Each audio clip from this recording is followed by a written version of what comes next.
Okay, hello everyone. This is Bill Kashard from ServiceRocket. We are just about to start our webinar, Build a Responsive Organization Using Jira. We're going to give people about 15 seconds to sign in. When we hit the broadcast button, it batches everyone and enrolls people. So I see people coming in now, but we are getting ready to go.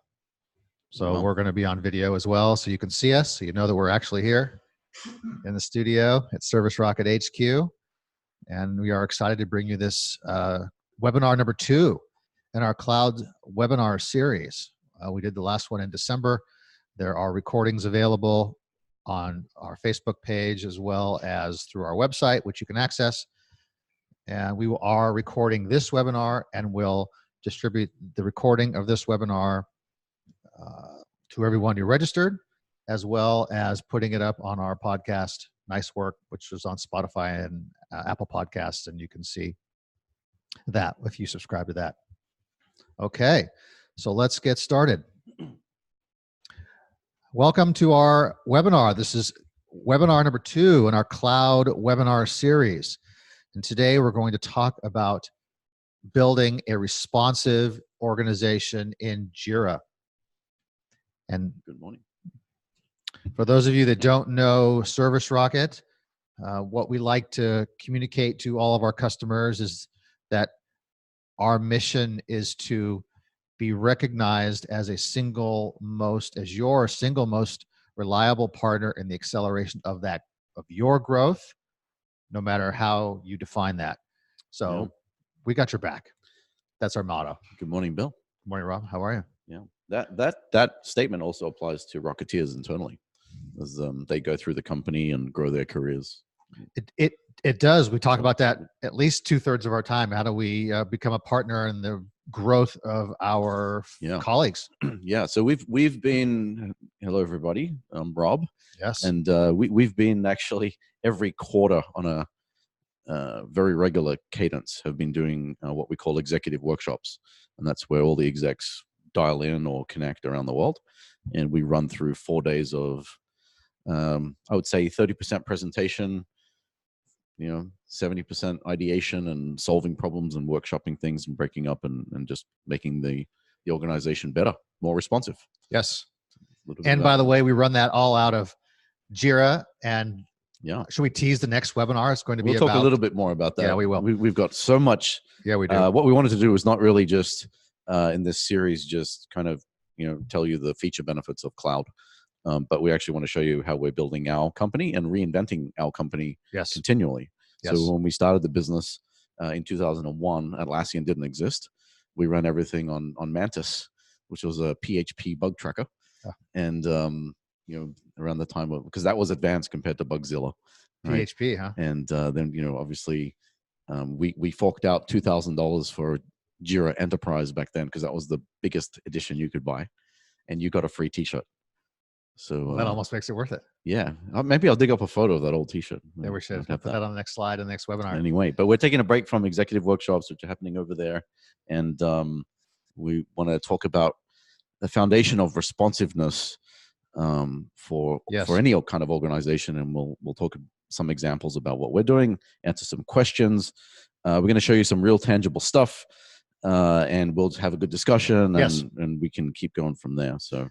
And before we get started on the topic, because we're going to leap right into defining what is a responsive organization anyway, something that we didn't just invent. As you have questions about the topic, type those into the Q&A panel on the Zoom window, and I will be monitoring those questions, and I will address those with Rob throughout the webinar. We're not going to wait to the end and rush through the questions and not get to them all. Type those in as we go, and we'll make this more conversational. So be sure to do that. Now, let's get into the topic. So, Rob, this responsive organization, there is a movement around this, not unlike the agile movement. And there's a website called responsive.org. Yeah, or responsive PPM is another one, responsive program portfolio management, right? Yep, that's right. I borrowed this from dragonboat.io. So if anyone is interested in more information, please check out Dragonboat. Been doing a lot of work with Becky and understanding kind of what happens, right? And so we're not going to talk about responsive PPM too much in this webinar, but we'll get Becky on and we can go through that in more detail. Yep. But as a business, right? We're running a company, things change, right? And we think we're agile. What most companies who move into agile end up doing is building silos of agile. Yeah, that's right. And then you put portfolio and things on top to say, oh, the CEO can now see that we're agile. But then as things are changing, how do you change the company? But the main thing there is when we took a step back, probably 9 months ago and said, okay, the way we've built the business has some efficiencies, but needs to be rethought.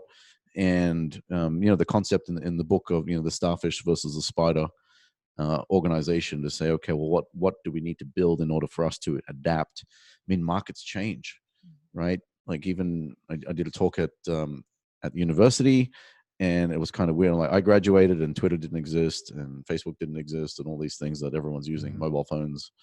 My Nokia 1610 was the thing to have. Yeah. And like things move very quickly. And I think in our case, we have Rocketeers in 5 business units across 6 countries, and silos are easy to form. Yes. Right. And you're not always aware of them, but so fail to scale, and where we have our roadblocks in scaling is our ability to respond, and that's because we're siloed and we've got some misalignment in there. So that's what we're going to start talking about, some building blocks of how we're building things in our company, and I think we've got 3 that we'll go through today. Yeah, that's right. Let's look at those. So these are the 3 topics we're going to cover. We like to use the term building blocks, and these sort of guided the way we set up our cloud, our Jira Cloud, and how we migrated over. So we're going to talk about the need for repositories, leveraging integrations, and even figuring out what integrations, how to identify which ones I'm going to need. Yeah. And then also, how do we go from leveraging these repositories and processes, I guess is another way to say that, Yeah. To actually executing on them. Mm-hmm. And if we look at the last webinar we ran about a month back, I think it was last decade. Yes, it was. That's funny. We spoke about when you're doing your cloud migration project and going from server or data center into cloud.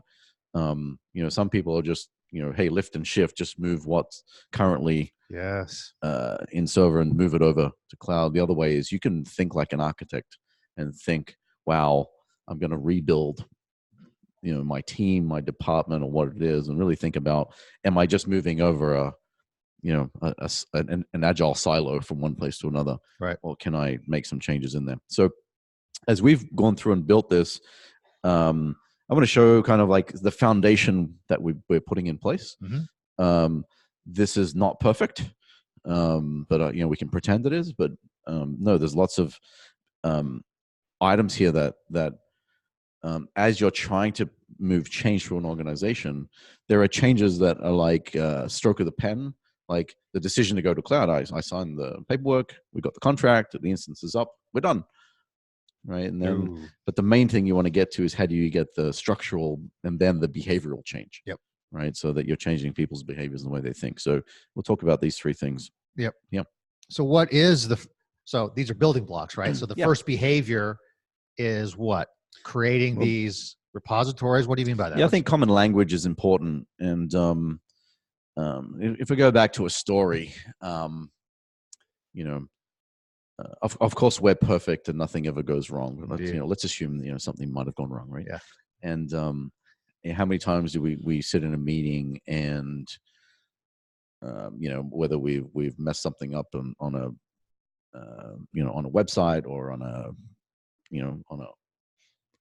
process or leave tracking or anything anywhere in the business, right? Finance, whatever.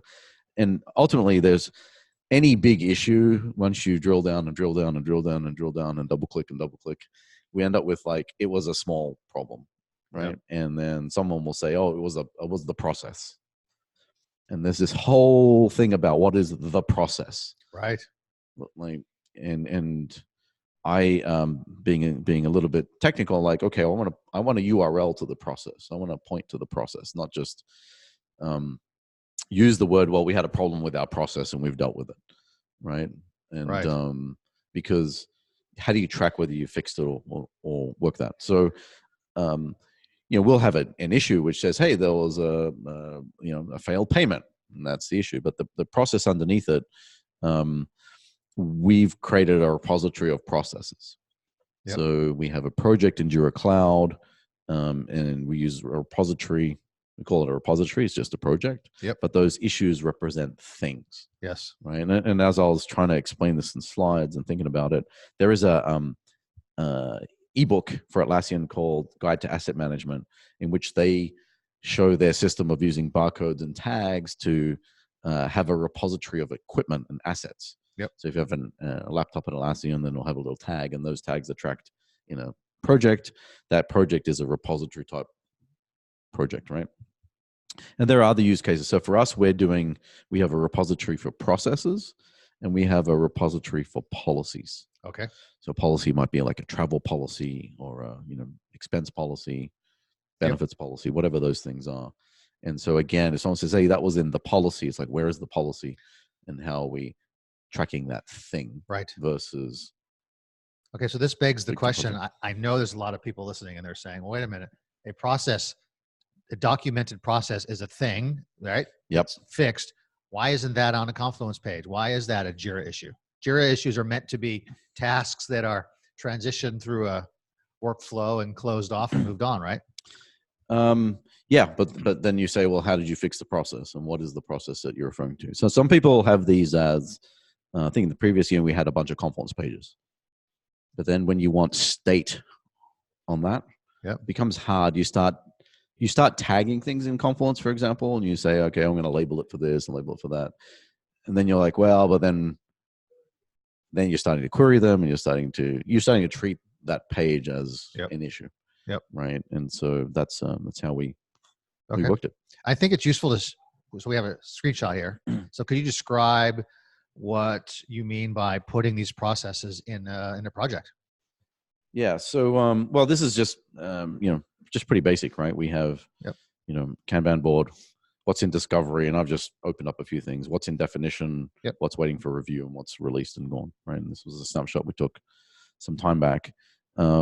And the idea here is that in our company, we use the word discovery a lot.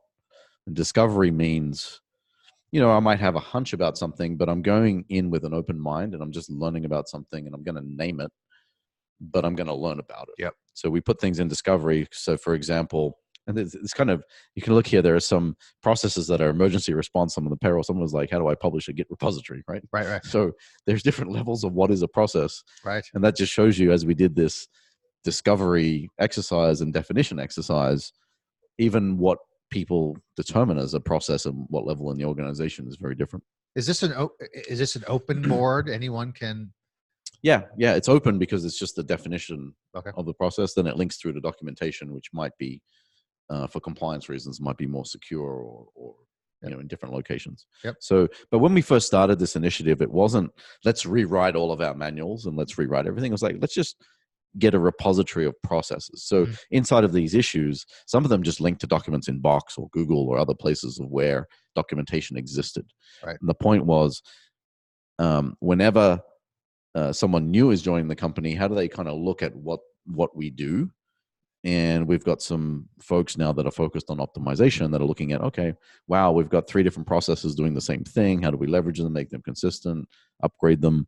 And there is a view, a consistent view on the world that has state.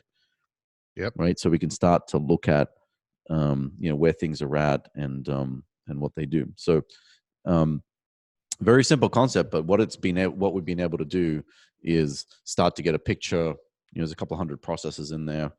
Start to get a picture of like, okay, what do we think we do? Yep. Right. And as an agile organization, you don't just say this is exactly what we do process wise and it's done. You need to adapt to market, adapt to law changes, adapt to customers. Mm-hmm. And so those processes will need to be updated and changed. So that was our first step, is kind of kick that off and start to understand what the business does. Yep.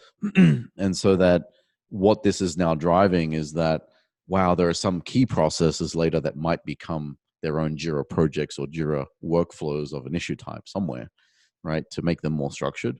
What we see a lot is people jumping straight into configuring Jira workflows and saying, here's my process, and it's a Jira process. And it's like, well, that might be just a piece of it. And if you look at like a typical scenario of onboarding, right? And a common thing is, well, that belongs to the people department. Yeah. It's like, well, kind of, but if the person's an engineer, the engineering department needs to be involved. IT needs to be involved for equipment.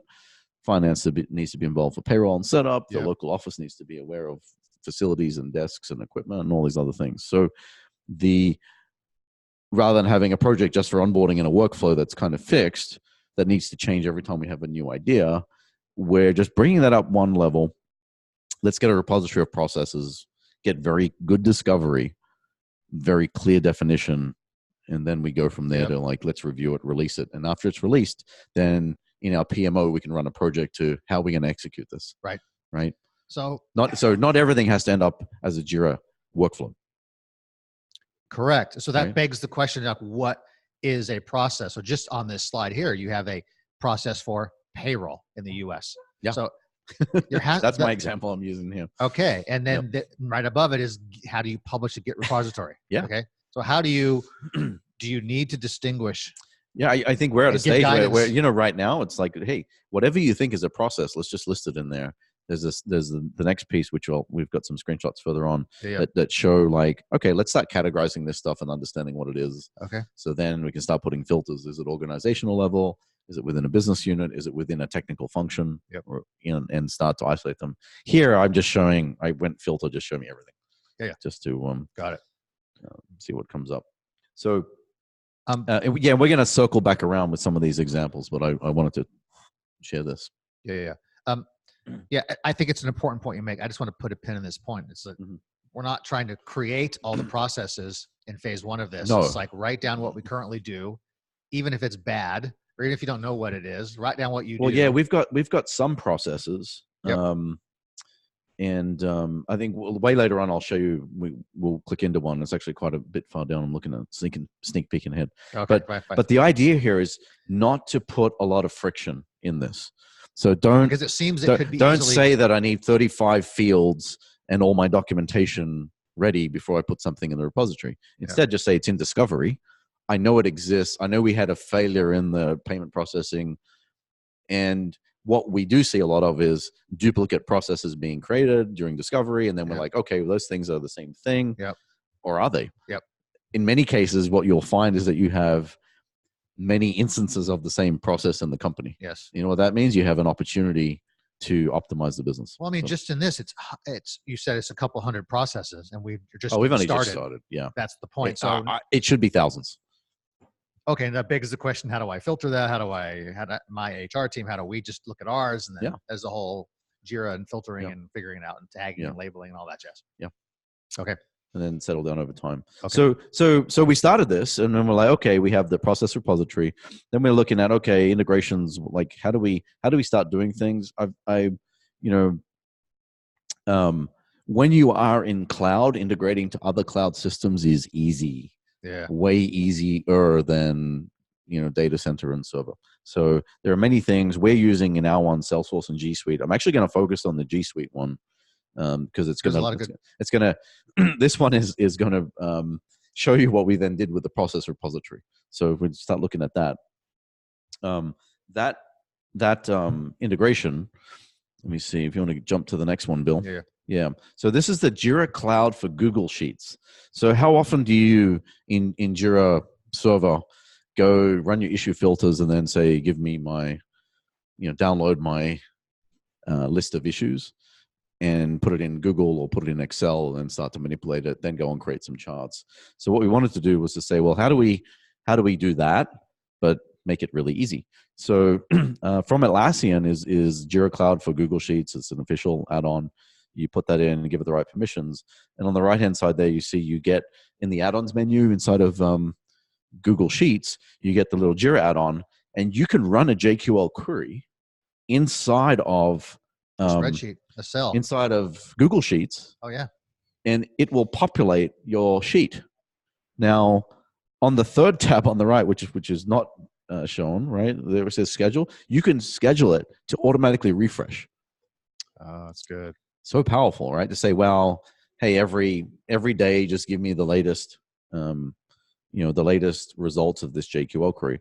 So just even when we look at the number of people that run ad hoc, kind of like agile processes inside of the company, and they get Google Sheets of this, as we've moved them to cloud, we're training them up to say, well, you can write some filters in JQL queries to get your master data from Jira. Yep. And so what that then forces is a discipline to say, well, now I'm going to go and update my data in Jira. Yep. And I'm going to use this as a way to get my data in, and then I can from there do other things with it. So many people use, various different analytics solutions to analyze what's going on. For us, once we've got stuff in Google Sheets, you want to jump to the next slide. What we did is we pumped this into Google Data Studio, right? Which is a free infrastructure that can leverage data from many places, but obviously from Google Sheets. Yep. So the live data, I'll call it semi-live, right? The data that gets periodically synced to Google Sheets then gets pumped into Google Data Studio, on an hourly or whatever basis they do. So we do nothing, and we get dashboards like this. Yeah. And we cost-wise and what have you, those two add-ons are free, or that add-on is free to get to Google Sheets. And so here, this was now, okay, now let's take the process repository as an example, and then say, right, and this one's here, by department. Yep. How many processes do I have? And I just quickly knock something up and slam them on. That's why it's not really clean. Yeah. But gives you an idea of how powerful this is. And all I'm doing is just creating processes. Yep. Right. And I've got executive level dashboarding that's already secure in Google Data Studio and is available. Yep. So I think it's actually a critical point you made, that once you move to cloud, the integration thing becomes easy. But if I'm a server data center kind of person, and I'm not really, yes, there are add-ons, but the integration thing, it's not part of my mindset. So how do I even? Well, it's usually, usually it's a little bit more. I mean, I think you can get the Google Sheets one for server, right? So some of the stuff you can start to use, but it's just an example of, well, in our company, we log into our Jira Cloud with Google, right? The team uses Google Sheets. Mm-hmm. and the Google Apps. Yep. And then we have Google Data Studio. So to have all that integrated, and then again, you'll be surprised if you just go through the admin section and say, like, let's look at all the Google Sheets we have in the company. And why do people create Google Sheets? Usually it's some kind of ad hoc process. Yes. And so now the internal coaching is, well, we respect that you have an ad hoc process. Can you put it in the process repository and just under discovery, just list what it is? Yep. And then point to, just put in a note. I use this to, balance accounts or whatever it is. Right. Right. So I guess we'll do it in the context of this. So we're still talking about putting the process in the repository. So we have it documented. So we start, right? Mm-hmm. Where does that go? Where's the end? Where's the next year state of that? Yeah. So, and again, let's go back to the title, right? We want a responsive organization. And if we want to eliminate silos, and we want people to have the freedom to do things. So what we're striving for as a foundation is, when people do things, those things turn from ad hoc one-off tasks into processes that get repeatable. So we're getting very meta here, but the process of creating processes and updating processes is like, wow, fundamental. We've identified as a really fundamental foundation to have in place. Yep. And so we don't want to be to the point of responsiveness that every single thing is ad hoc. Yes. Right. So we take that process layer and then say, okay, we have these processes.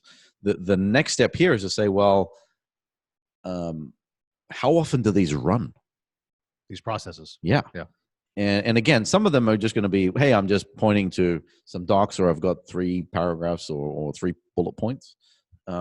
The point now being is that we have a language in the company that if someone says the process failed, we immediately ask, what's the process number? Yep. And there's no excuse to not have a process number, because either you found it and you say it's process 28, 48, 55, whatever it is, or I'm creating one. It's in discovery and it's called reconciliation of account, and it's in discovery, but you've just identified it as an ad hoc process. Yes. And here's a link to all the stuff of where we've got a problem. Yep. Right. So at least if you're escalating something, the attention is going to go to a specific place. So for processes that become a lot more formal, and I think I'm using the payroll example here. Now we want to start looking at the execution. How often does it run? How long does it take? All this kind of stuff. So this is a good prototype of one we did. And we focused on payroll because everyone kind of understands, like, if we don't get paid, it doesn't happen. So that's a process that everyone believes is important. Yeah. Right. Except for me, I'm yeah. So well, that's an important point, right? Because a setup for a webinar process, if you forget to send the third tweet that you have identified on the Thursday before, it's less critical to focus on than a process like this. Yeah. So, and then the idea behind that, which you've just, make sure I communicate, is I have all these processes, and a responsive organization is only responsive because the people inside the organization are able to respond.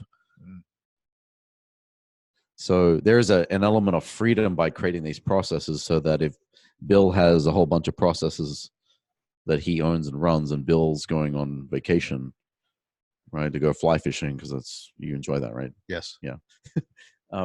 Then we know what you do. Right. So that's one.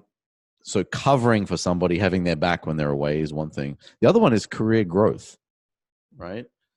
Somebody comes in as a graduate, works on certain processes, and they want to go to the next stage, right? What processes are there, or what are they leaving behind, and are they leaving it better than what they found it? So anyway, so process execution. So we have this issue type called process execution, which is like the instance of a process. So every time we run payroll would be an execution, right?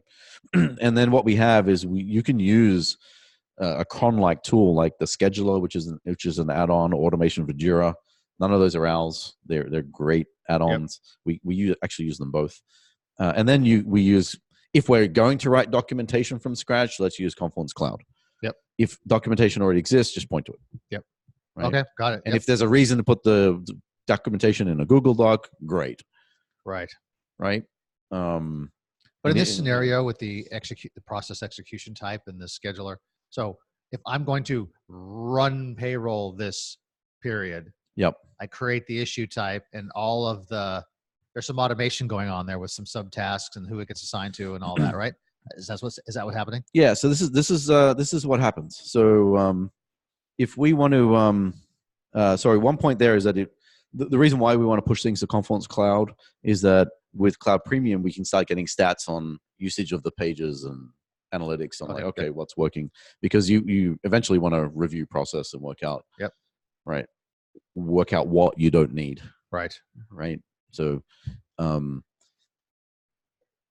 the mindset we're going through right now is, how do we discover what our organization already does? Yes. Then as we change it, you want to retire stuff too. Yes. Right. So, but let me take a step back. So back on the board, we had the processes, and they're moving through the workflow of discovery and all that. When they get to the released or the done column, the result of that is there's a Confluence page, and it's all documented. And release means release in our. I mean, release in our context right now is like it's running. It's like it's there. Right. Approved in its current state, whatever that is. There. What we will start building is we've got a process execution issue type. We'll have a process review issue type, right? And say, hey, processes in this function of this criticality need to be reviewed audited every blah. That's right. Right. So that's what we're working towards. Okay. So, so here's an example. If we double click and look at the process, and I use this one as the example of, like, here is process one. And so the description, which I blurred out, is actually just a link to a box folder that had all the documentation in it. Right. And so that was the initial documentation. And then down the bottom, you'll see a link to a Confluence page. Like, here is the actual cleaned up documentation that was there. So even there, the description, we didn't put much. We just put a URL link to something that existed. There's no need to, do too much. Right. But in here is this middle list of linked issues. Mm-hmm. Is in our scheduler we have set up for middle month and end of month. Create a process execution issue that says run the payroll and links back to this process. Yes. So right now I've created a process and I've seen in the last 2 months it's been run 4 times. Yep. And we use kind of naming standards, so we know it's the year and the week number, so that we know the instance. It's not just run it this week or run it January. It's like, no, it's 2020 week 3, right? So that issue then gets created as process execution, and within that there'll be some default instructions or link to the process. Mm-hmm. So we have that. You can see it there, and any issues that come up are part of that process. Over time, what we'll be able to see is, how long is it taking us to run that between creation and close? Right. You start going into your Six Sigma process automation optimization type stuff, right? And so over time, you'll get a trend to say, wow, payroll processing time is taking us 6 hours. Right.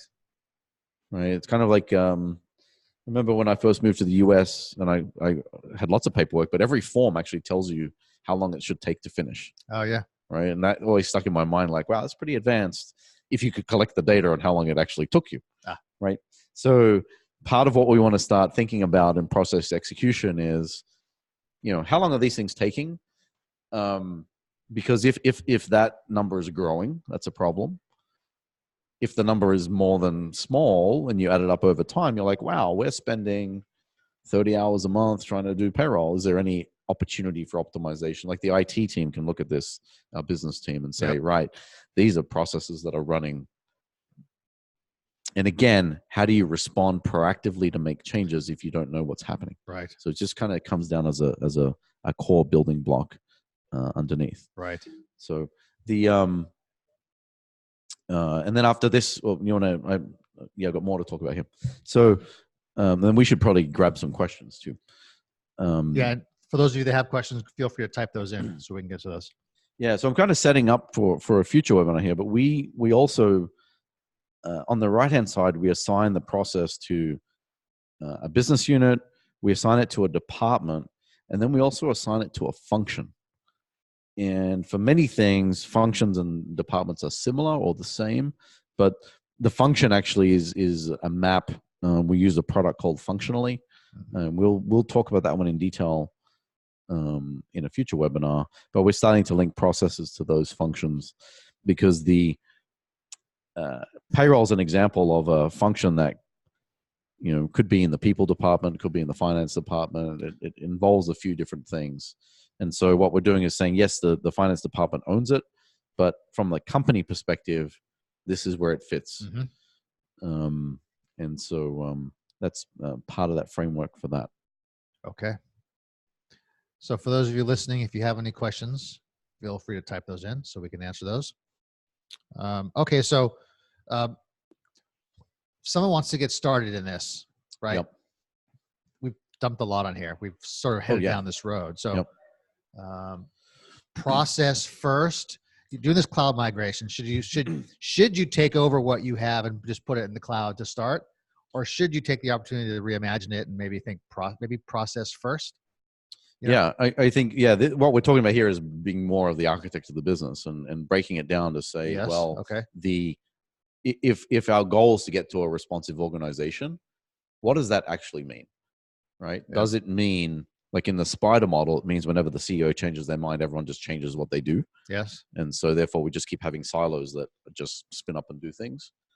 What we're thinking about is what are the building blocks? And for us, that's process. What are the processes? And then being a little bit flexible and understanding that even processes themselves are agile, right? Yes. And have some flexibility. This example here is a little bit more controlled, and payroll should be. Yep. And then taking that and saying, okay, here are all our building blocks. And if we put them in functions versus departments, then later on they can move around if they need to. The ownership can move around.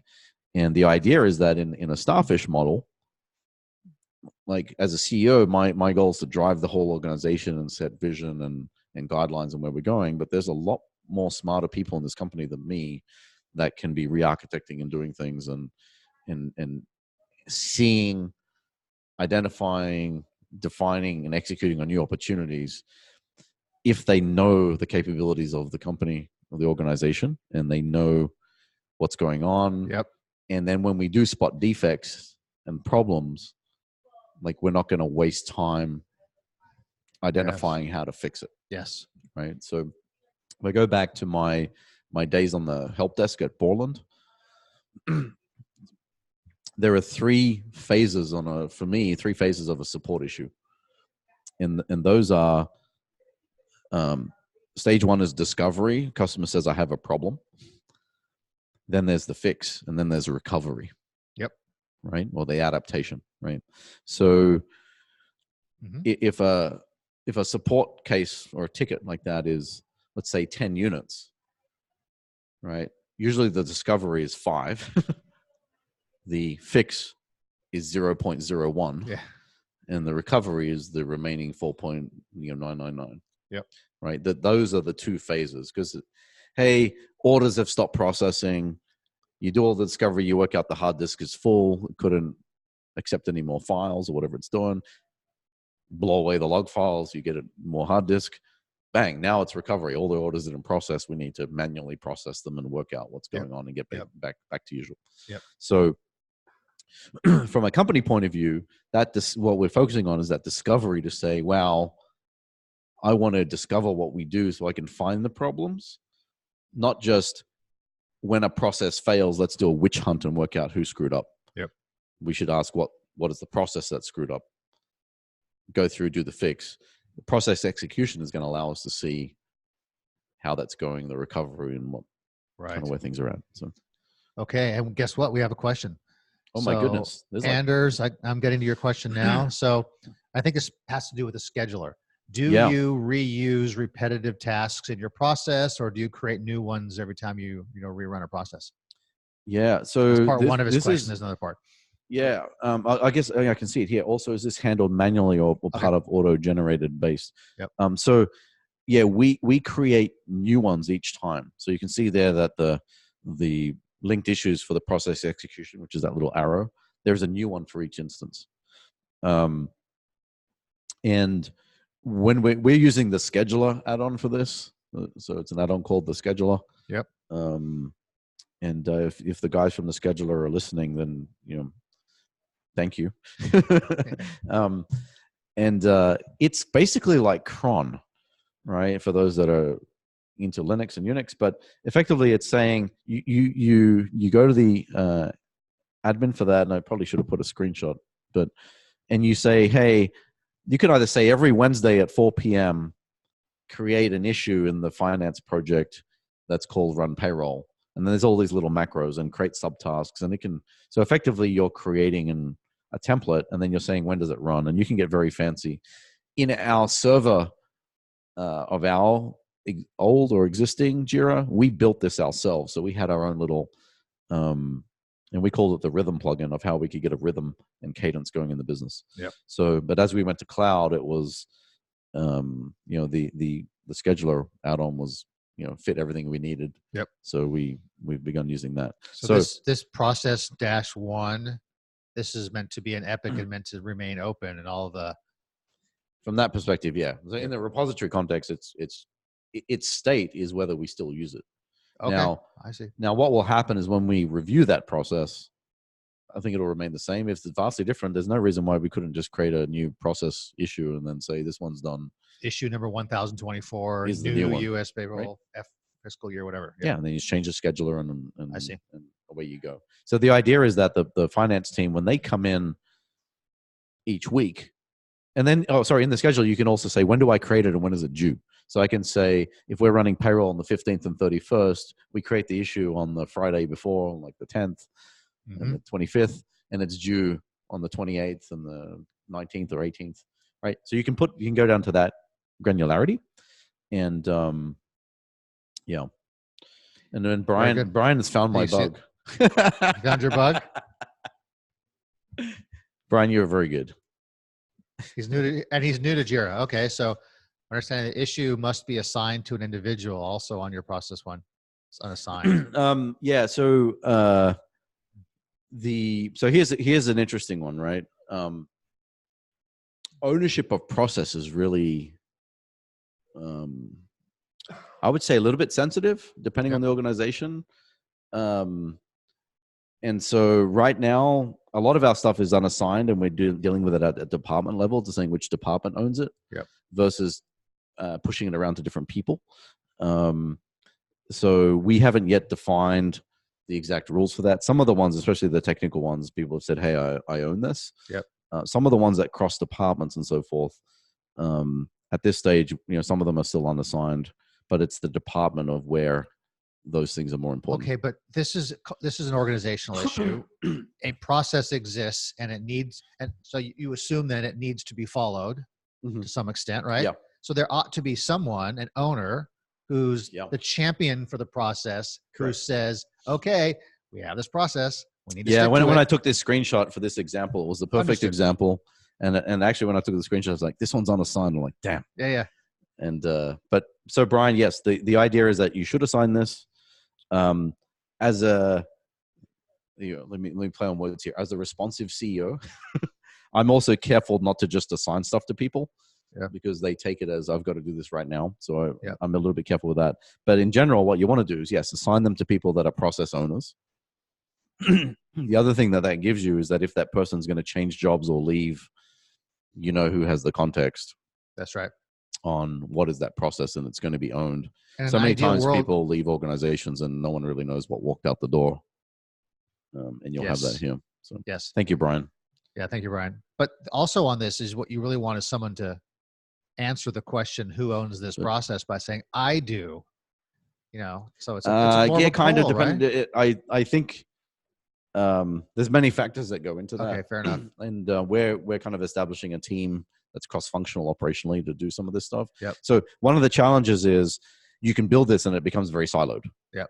Like, I own this, you own that, and leave me alone. And I got this. I got this. Don't touch. Right. And so the processes belong to the business. We're trying to establish what is the best way long term that's going to work. There's lots of examples where it's clear which individual owns it. Yep. And that can be an okay place to start if everyone's in sync and aligned, and you've got that. So Brian, we should send you a T-shirt if you want to send us your T-shirt size that you want and where to send it. Anders too. He asked a question, right? Yeah. That was a good question too. How about that? There was. And, you all can I'll email you after. Okay. So for those of you, if you have questions, please ask those here. And I sort of want to wrap this up unless there are other questions that come in, Rob. So what are we doing next? What are we doing with this recording? And what are we doing next? We're following a process for the webinar recordings. Process -147. That's awful. Yeah. But what we want to talk about in the next one, I think we were bubbling up whether we talk about OKRs or meetings, and we say, okay, let's look at the tactical stuff. Let's look at how we run meetings and how we prepare for them, how we use cloud to do that, and tie into some of the tools, some of the challenges we have, and getting the discipline in, and some of the ways we think about that. So I think we'll target that. And again, we want to make these recordings available. Everyone asks when we do these. So the recording will go out afterwards. And we also are publishing these on our podcast. Nice work. And there's other interviews we've done there over time. And upcoming is Atlassian Summit. And you and I will be there with these microphones, and we'll be floating around. So whilst we're there, if you're attending, look us up. And we might end up on one of our ad hoc episodes. Yes. And before we go, though, there is another question from Inayat. I hope I pronounced your name correctly, Inavat. It's in the Q&A panel. He says, going back to the Google Sheet in the Excel plugin example, are Jira issue permissions and security inherited by the sheets or Excel? They're the sheets. Yeah. So the queries, the JQL, they're at a user level. So you have to log in from Google Sheets as a particular Jira user. So if whatever I have access to the and then you can actually say within that sheet, everyone who can access that sheet can can access this add-on. So there's a little bit of flexibility there. You want to be careful though, right? That you don't have a shared sheet, you put your details in, allow everyone to do it. They can run queries with your permissions. So a really good question just to be aware of. Yep. In my case, the sheets I have that pump data into Data Studio are like isolated sheets that no one can get, and they're kind of locked away. Yep. And I think appropriate setup of stuff on Google Drive is really important. Yes, it is. For that. Right. Yep. Inayat, I hope we answered your question on that. Good question. Thank you. And yes, we will be at Atlassian Summit, so please come find us. We will bring our microphones. Yes, we will. And thank you all for joining our webinar. Again, look for the recording of this to come out shortly. Cold, rainy day here in Palo Alto. I have to put my beanie on. It is a cold, rainy day. This is rare. Some of us don't have hair. Or coats. Okay. Thank you all very much. Anders, you're welcome. And all of you, thank you very much. Have a nice day. Okay. Bye-bye.